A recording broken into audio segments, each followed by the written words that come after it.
Syarat hidup nomor 1, ojo mikir. Selesai. Syarat hidup nomor 1, ojo mikir. Nanya, pernah puyeng ngadepi kehidupan? Pernah atau berapa kali atau bahkan sering, gitu kan ya? Puyeng itu gara-gara apa? Mikir lah. Berarti kan mikir salah tuh. Karena mikir jadi puyeng. Betul. Coba jenengan makannya kan makanan yang sehat toh, bersih ya, daging macam-macam makan. Jadi penyakit enggak jadi penyakit kebanyakan? Jadi penyakit. Orang gila makannya makanan kotor, sakit atau sehat? Sehat. Kenapa? Orang gila nggak mikir. Betul kan? Tapi kalau kita mikir, tanya sama polisi, kasus kecelakaan di jalanan itu akibat orang gila atau orang yang mikir? Mikir. Kalau Anda ngebut, Anda tidak mikir mesti selamat. Tapi ngebut mikir, ragu-ragu nabrak. Ragu-ragu nabrak. Makanya orang gila nyebrang itu hampir nggak pernah ketabrak. Orang waras nyebrang banyak yang ketabrak. Kenapa? Orang gila nyebrang nggak pakai mikir. Mau nyebrang saja. Gila. Hasilnya, subhanallah, yang lain ngerem, yang lain menghindar, dia selamat. Karena dia nggak mikir. Nah, kenapa orang gila taat aturan Allah? Hidup jangan mikir. Kenapa jangan mikir? Karena sudah dipikirkan oleh Allah yang maha memikirkan. Ngapain ikut campur mikir? Jelas? Jadi apa? Ojo mikir. Lah penjabaran ojo mikir. Penjabarannya. 1, saya mau nanya. Saya kesini datang sendiri atau diundang saya?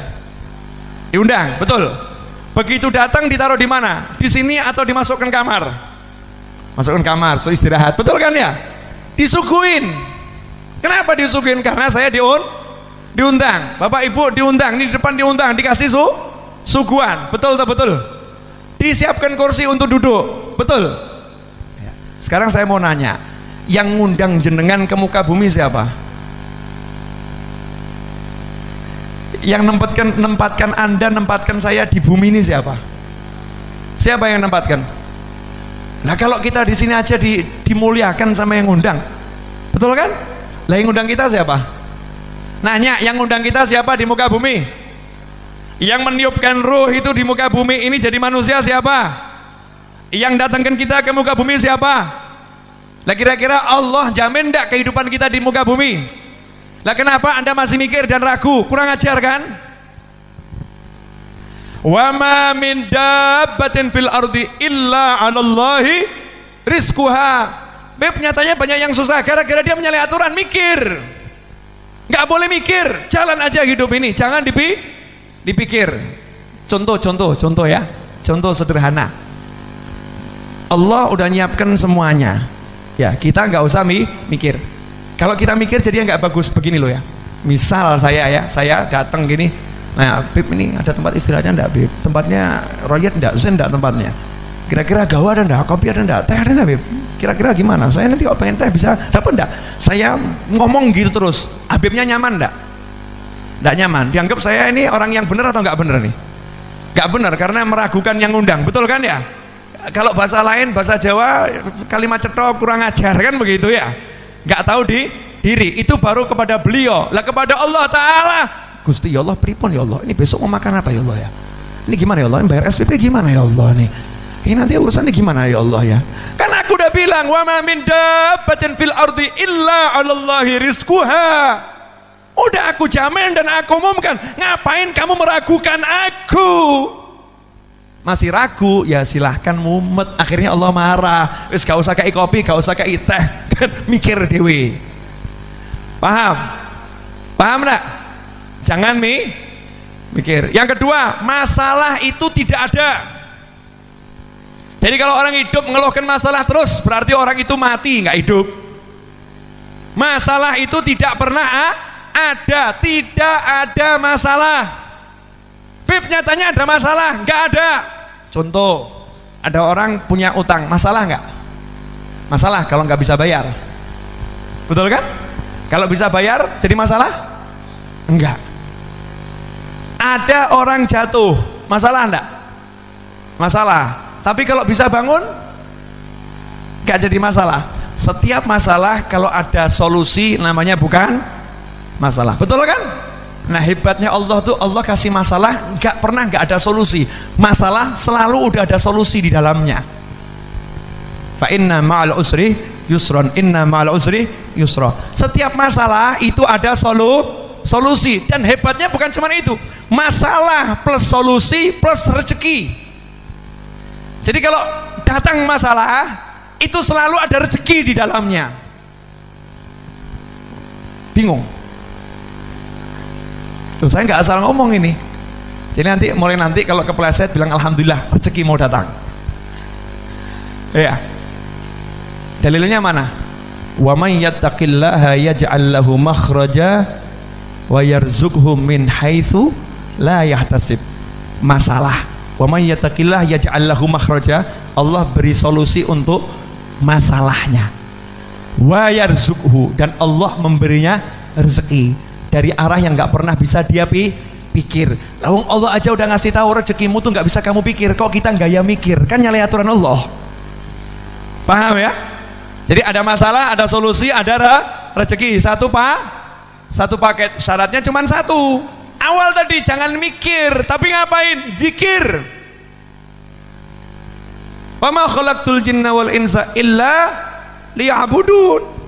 Enggak usah mikir, salat. Baca Al-Quran, cari ilmu, senangkan orang tua, senangkan anak, senangkan pasangan hidup, silaturahim, waktu ke pasar, kerja, jalani aja aturannya Allah, gak usah mikir, nanti sistemnya Allah yang akan kerja, selesai masalah. Nah kita kan enggak, takwanya hilang, mikir masalah, mumetoh. Silahkan puyeng, silahkan pusing. Saya mau nanya, ini ilmu yang terakhir ini murah atau mahal?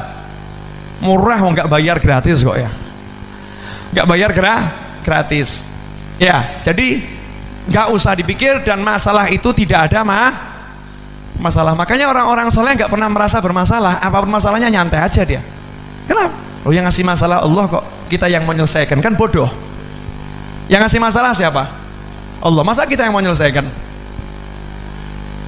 Bisa menyelesaikan masalah yang ngasih Allah. Baru masalah yang ngasih orang yang agak kuat aja kita bingung, gitu kan ya? Nah kalau masalah yang ngasih Allah bisa kita menyelesaikan? Gak bisa, ya biar Allah yang menyelesaikan. Biar Allah yang menyelesaikan. Sepele, simple, sederhana. Yang terakhir, sudah satu jangan mikir, yang kedua masalah itu tidak ada. Nah ini yang terakhir, bagian yang paling menyenangkan dan bagian yang paling enak. Sebetulnya keburukan itu nggak ada. Kok lihat saya gak enak semua, kenapa nih?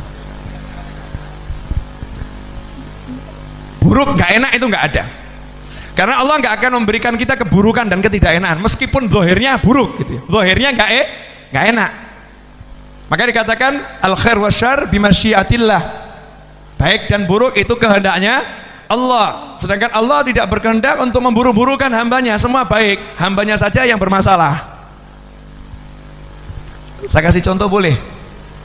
Bu, punya suami ganteng nikmat atau enggak nikmat?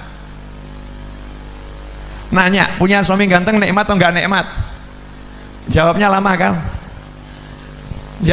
kan?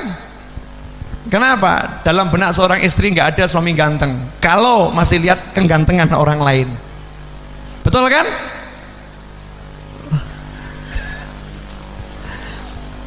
Seganteng-gantengnya suami Anda kalau lihat saya kalah ganteng. Misal gitu ya. Ada orang gitu, seganteng-gantengnya suami Anda lihat saya kalah ganteng, karena orang yang ngomong itu gantengnya luar biasa. Lah kalau hidupnya cuma lihat orang ganteng, suaminya jadi jelek, suaminya jadi jelek. Akhirnya dia pulang ke rumah ketemu orang jelek, akhirnya pulang ke rumah merasa punya suami yang jelek, akhirnya pulang ke rumah merasa dirinya rugi menikah dengan suami yang seperti ya bu ya. Padahal punya suami jelek itu syukurnya double. Kenapa? Perempuan lain gak ada yang mau, karena suaminya jelek. Sama suami punya istri kok jelek, punya istri jelek, lihat istri orang lain kok cantik, lihat wanita lain kok cantik, semakin lihat yang cantik-cantik, yang udah nyata-nyata jelek ini semakin jelek. Nggak usah pakai lihat yang lain aja udah jelek, apalagi lihat yang lain jadinya jelek. Betul. Nah, ada satu aturan hidup yang kita langgar. Udah diperingatkan sama Nabi, aturan hidup. Urusan dunia ini ya, ganteng, sugih, melarat, sehat, sakit, urusannya begitu-begitu. Jangan pernah lihat yang lebih sukses, dan bahkan jangan pernah lihat orang sukses. Suruh lihat orang yang susah. Itu aturannya Nabi. Lihat aja yang lebih susah, udah itu aturan Nabi. Kalau kita langgar aturan ketiga ini, habis semua hidup kita. Contoh, ada orang kakinya patah, itu nikmat atau enggak nikmat? Baik atau buruk? Buruk kan? Kenapa dia lihat buruk? Karena dia lihat orang yang kakinya tidak patah. Karena dia lihat orang yang sehat, maka dia lihat yang namanya kaki patah itu buruk. Tapi coba kalau lihat orang yang punya kaki cuman separuh, kakinya dia patah, terus dia lihat masuk kampung kakinya orang itu hilang semua, separuh tok ini. Dia bilang apa nih? Alhamdulillah kaki saya dua, cuman yang satu patah. Ini satu kampung nggak punya kaki. Alhamdulillah. Dia jelek, ternyata ketemu orang yang nggak punya hidung. Alhamdulillah saya jelek, tapi wajah lengkap daripada yang itu tuh nggak punya hidung. Begitu dia lihat yang lebih jelek, lihat yang lebih susah, lihat yang lebih sakit, maka yang dia alami itu jadinya nikmat. Makanya saya katakan buruk itu nggak ada. Allah ngasih baik, cara kita lihat saja yang salah. Cara lihatnya salah. Urusan dunia jangan lihat yang atas, lihat yang bawah. Maka senunduk terus urusan dunia ini. Ya, menundukkan pandangan itu bukan cuma menundukkan pandangan dari wanita atau dari pria. Menundukkan pandangan kan dari syahwat, maksudnya itu. Syahwatnya ini loh ditundukkan, termasuk melihat yang lebih. Tundukkan, lihat aja yang susah. Hasilnya hidup akan menjadi nikmat. Itu ilmu urip yang saya pelajari sampai usia 41 kurang dikit.